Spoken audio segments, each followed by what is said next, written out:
Karena beban pikiran yang terlalu berat. Sakitnya juga bukan abal-abal. Stroke. Saya kena stroke. Jawaban istri saya yang bikin saya benar-benar berubah.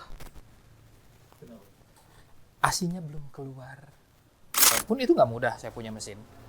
Karena maaf nih, kalau harus saya cerita memang menggadaikan semuanya.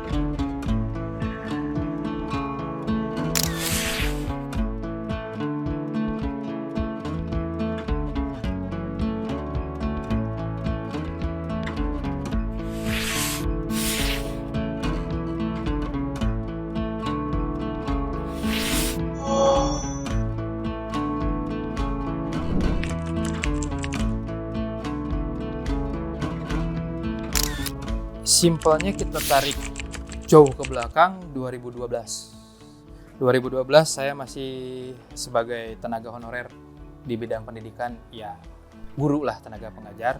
Yang memang kebetulan selain guru saya juga menjabat sebagai wakasek kesiswaan. Ada laporan dari wali kelas yang mengharuskan saya harus visit ke rumah siswa alias murid yang tanpa diduga ternyata si siswa tersebut adalah anak dari pemilik konveksi. Disitulah saya mengenal pertama kali soal dunia jersey. Kenapa saya nanya? Karena saya langsung ada ketertarikan. Ini 1 jam kapasitas berapa? 3 jam. Dan besoknya saya datang lagi ke rumah tersebut. Di tahun 2012 itu sendiri, disitulah awal karirnya saya berpikir kalau saya pengen punya sebuah nama, ya harus bikin nama dulu untuk saya dagang. Karena memang pada saat itu saya udah pemikirannya saya pengen dagang, coba-coba dengan nama VKR itu sendiri.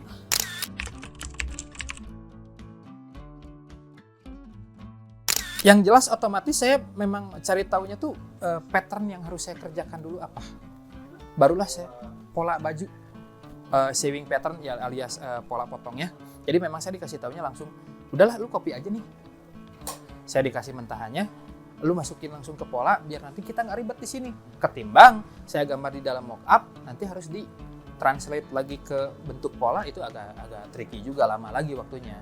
Udah zaman dulu 1 jam 3 biji, ditambah mesti ngedit lagi, udahlah ribet. Itu udah capek banget lah itu kalau kayak gitu. Jadi saya langsung diajarin sampai dengan harus masuk ke pola.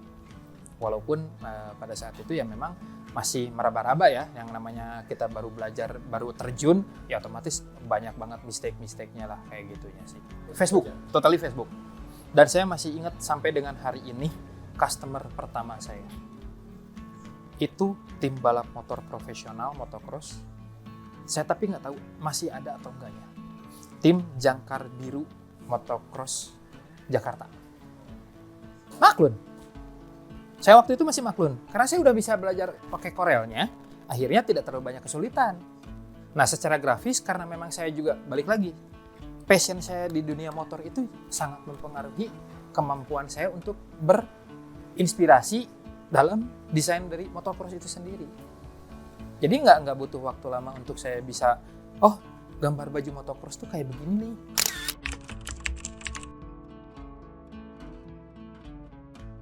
Kalau untuk secara income, maaf banget ya. Saya kan tenaga honorer tuh. Ya udah bukan rahasia umum sih kalau berbicara dunia honorer, ya pendapatannya segitu. Jadi sebetulnya yang dulu jadi mata pencaharian utama yang akhirnya menghasilkan itu memang alhamdulillahnya dari jersey itu sendiri. Tapi untuk saya pribadi karena memang saya masih ada harus ya mengajar lah, cukup makan waktu juga, akhirnya saya nggak bisa fokus. Tidak mudah juga ya, karena 8 tahun saya ngajar. Terus kemudian di sela-sela 8 tahun saya mengenal dunia jersey juga. Itu sebabnya itu di 2017 saya punya anak. Di bulan Agustus tanggal 15. Datang hari kedua setelah saya balik lagi ke rumah sakit, istirahat dulu aja dah, pulang ke rumah, tidur. Pas balik laginya saya lihat anaknya belum disusuin nih. Saya nanya, jawaban istri saya yang bikin saya bener-bener berubah. Asinya belum keluar. Disitulah lumayan ya, bobot kepala, isi kepala langsung penuh dengan susu formula.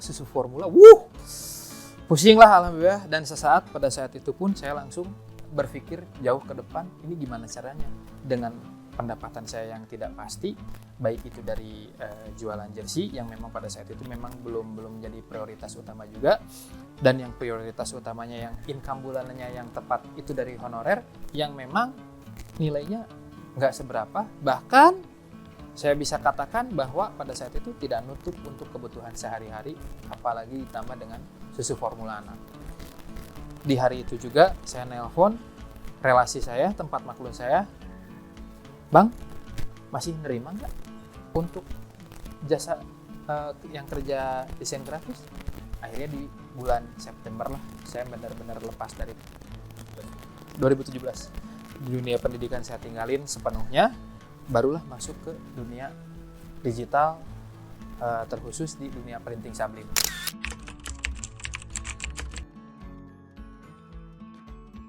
Saya ketemu dengan orang yang memang dia sebetulnya brandnya tuh asal Malaysia. Disitulah saya dapat kerjaan gedenya dari situ. Pertama, dia hanya pesan untuk pribadi. Facebook. Di Facebook dia pesan untuk kebutuhan pribadinya dia. 3 biji kalau nggak salah. Dengan beda warna, dengan beda desain. Nah, cuman alhamdulillahnya secara desain grafis saya memang bukan lagi ke orang ya, saya sendiri yang ngerjain. Akhirnya TikToknya cepet.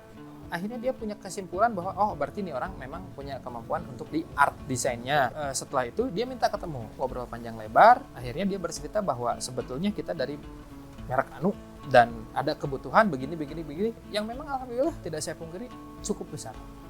Bahkan akhirnya saya sempat kerja dulu dengan orang Malaysia itu. Dan pada saat itu 2 kali lipat gaji UMR Bandung. Bahkan alhamdulillahnya setahun pertama kerja di situ, bulan berikutnya saya dibawa ke Malaysia. Nah akhirnya ada satu hal yang cukup bikin dia tertarik tuh karena saya bisa menjelaskan. Ini kok warnanya begini? Ya saya bilang, ya memang ini yang desain grafis sebelumnya memadu-madankan komposisi warna begini. Saya bisa menjelaskan. Akhirnya dia bilang, oh oke, lu bisa nih. 4 bulan saya bertahan. Akhirnya pecah juga. Nggak bisa bertahan. Memutuskan untuk mundur. Nah, di situ dia akhirnya ngebuka lah, ada pekerjaan. Jersey mancing udah mulai ramai. Malaysia buka pesanan cukup banyak. Di situ saya berani untuk mengambil keputusan, saya mengambil mesin pertama.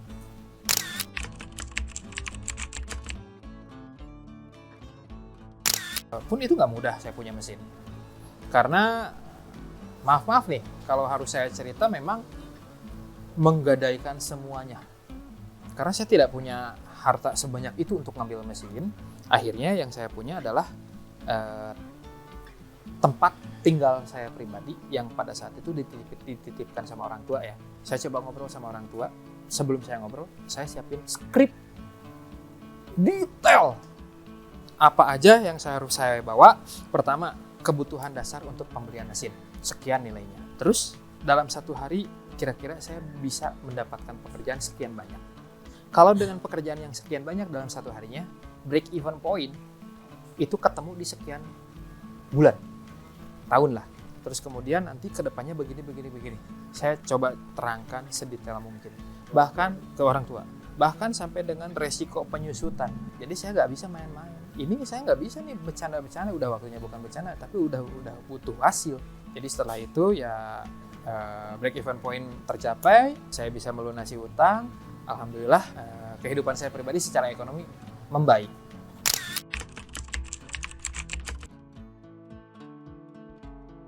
Di akhir, sebetulnya di tahun 2019 itu manis. Sampai ke akhir tahun itu manis. Sampai dengan closing kita tutup buku di tahun 2019 itu, pembukuan itu masih full senyum. Karena memang kerjaan masih cukup bagus juga sih pada saat itu. Yang kita tidak ketahui itu datangnya ke Indonesianya kapan dan mulai menyebarnya seperti apa, secepat apa kita tidak tahu. Dan kita tidak ada prepare sama sekali. Sayangnya pada saat itu memang untuk VKR itu sendiri terbentur dengan memang ranah customer kita, komunitas dan event. Komunitas dan event pada saat era COVID, lockdown sama sekali tidak boleh ada. Yang memang pada saat itu pun saya udah ada beberapa pembicaraan, obrolan, lu nanti bulan ini kita ada event, siap-siap ya. Itu udah ada kesepakatan. Termasuk dengan customer kita yang bisa dikatakan sebagai customer unggulan ya, yang Malaysia itu. Gara-gara COVID bubar. Bulan Februari udah mulai hening event. Udah mulai nggak ada kerjaan. Maret itu puncak. Akhirnya saya kumpulin, karyawan saya nggak banyak.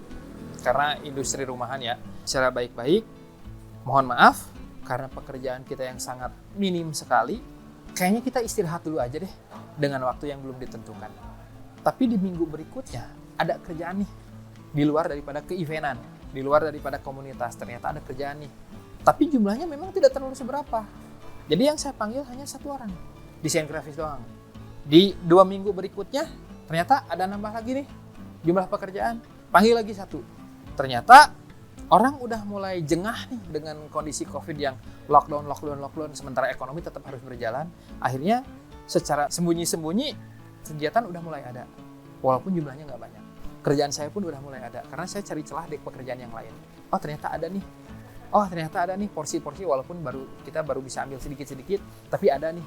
Nah akhirnya mulailah sisa 3 orang yang belum saya panggil, akhirnya saya panggil lagi. Walaupun yang datang 2. Yang 1 lagi ternyata udah kerja lagi di tempat yang lain. Yang lucunya tuh, dulu kita beli kain, kalau di Bandung kan kita ada Jalan Otista tuh, pusatnya kain tuh. Nah kalau kita belanja kain itu, udah kayak belanja narkoba tuh. Ngumpet-ngumpet. Kita duit sambil jalan, sambil titipin, lewat.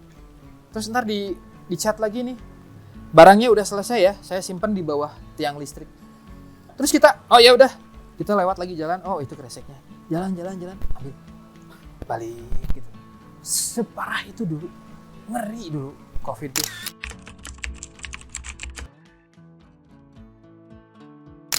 Justru berakhirnya COVID pukulan telak baru buat saya. Era 2021, saya nggak tahu berita akuratnya seperti apa. Tapi ekspor-impor kebijakan Indonesia longgar. Akhirnya, balik tadi saya bilang pertumbuhan yang namanya teknologi itu nggak bisa dibendung. Produk Cina dari dulu udah ada. Tapi di tahun 2000, tepatnya di 2022 ya, itu ekspor produk Cina itu masifnya luar biasa. Jadi kita tidak bisa pasang harga tinggi. Lambat laun dalam kurun waktu 3 bulan itu penyusutan terjadi. Akhirnya saya coba eksplor keluar. Dan yang terjadi adalah harga makronya antara saya dengan kompetitor setengah. Yang akhirnya saya merasa, oh ini udah nggak bisa nih kayak gini lagi. Mau tidak mau saya harus ikuti. Walaupun sebetulnya ceritanya tidak mudah ya. Karena kalau yang sebetulnya terjadi ketika ada pukulan telak, itu jadi beban pikiran saya berat banget. Saking beratnya, di tahun kemarin, belum genap 2 tahun lah, 1 tahun lebih tapi belum genap 2 tahun. Saya sakit.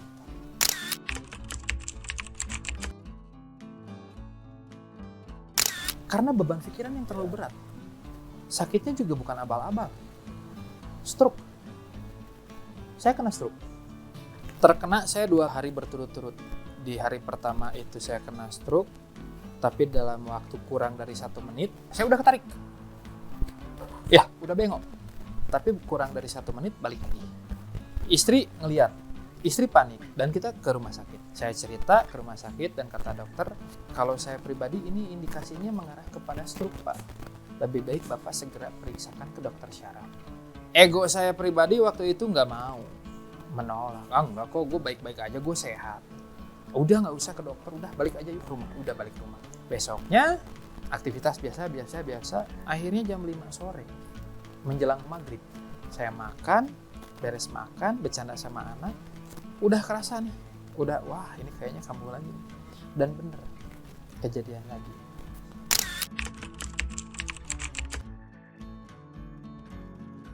Di situ saya mulai berpikir jernih, ini harus ngapain nih?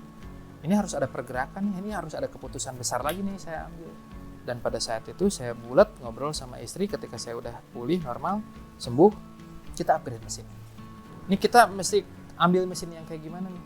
Hitung kira-kira seperti apa, kalkulasi. Sepengalaman saya karena track record summary dari usaha saya pribadi kan dari tiap tahunnya udah mulai kelihatan tuh, jadi akhirnya saya bisa kalkulasi. Setelah saya kalkulasi dan lain sebagainya, kita sampainya di mana nih, kita sanggupnya di mana nih. Ada dua nih sanggupnya nih, ada dua klasifikasi kita sanggupnya. Sanggup dengan harganya, sanggup dengan nanti pertanggungjawaban ordernya. Harganya udah kelihatan jelas segitu yang harus kita bayar, ordernya belum jelas yang jadi akan sumber pendapatannya. Nah, balik lagi gambling season kedua.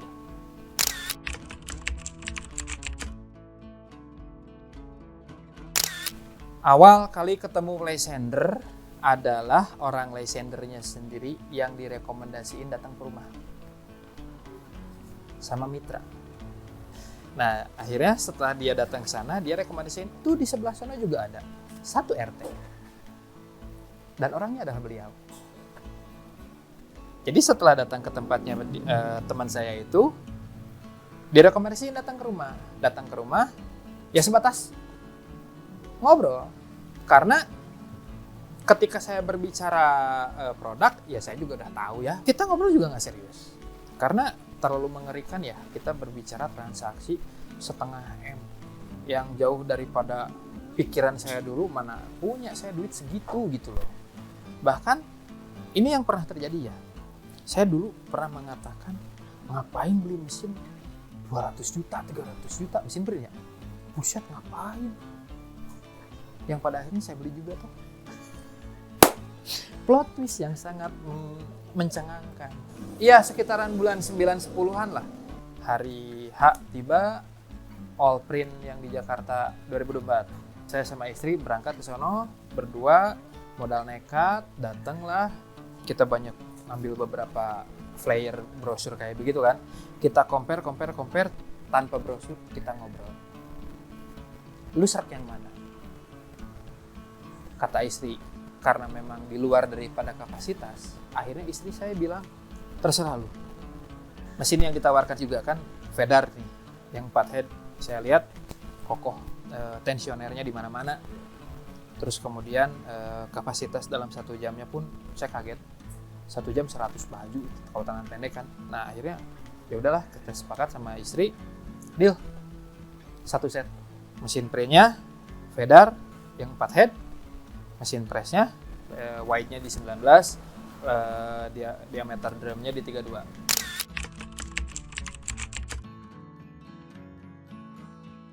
Singkat cerita, berjalanlah, dan setelah mesin ada di sini pun tidak semulus yang kita duga juga.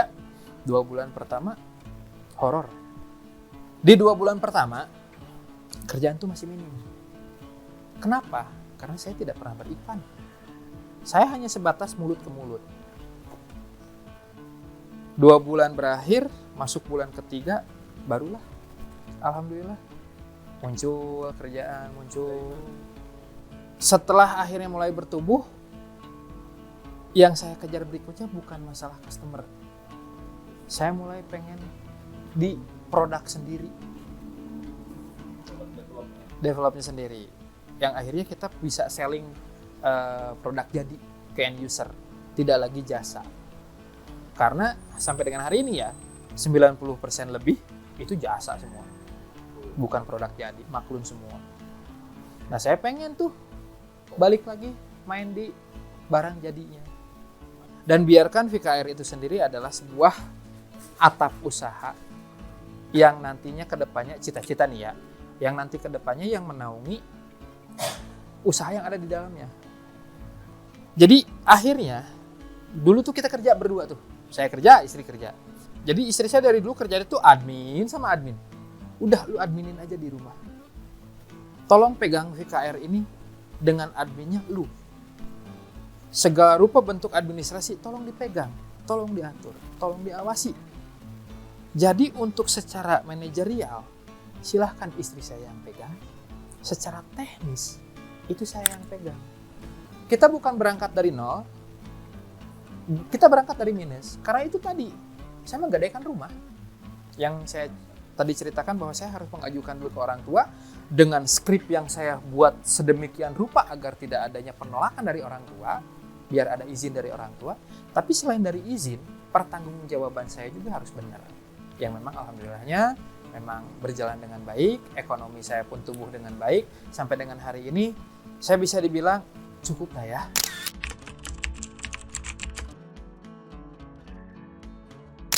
Lysander unggul dari sisi apapun kata saya pribadi, secara pelayanan. Di WA jam berapapun, nggak pernah lebih daripada setengah jam dia ngebales. Kalaupun dia lagi di jalan, dia ngangkat dulu telepon. Itu yang pertama, yang paling penting dari Lysander. Yang kedua, teknisi. Alhamdulillahnya Lysander teknisinya sudah mumpuni. Terus, yang penting ya, yang paling penting, attitude. Alhamdulillah Lysander attitude-nya baik-baik aja sih. Mau siapapun. Di luar daripada orang-orang yang saya tidak ketahui pun ngelihat saya pribadi kan siapa gitu ya, tapi dia senyum enak gitu.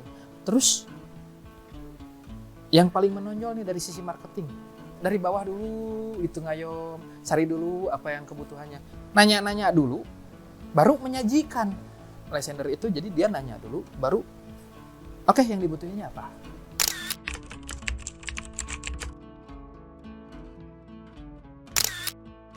Yang pertama, kalau bagi saya pribadi, bukannya saya terlalu kepedean, sosok.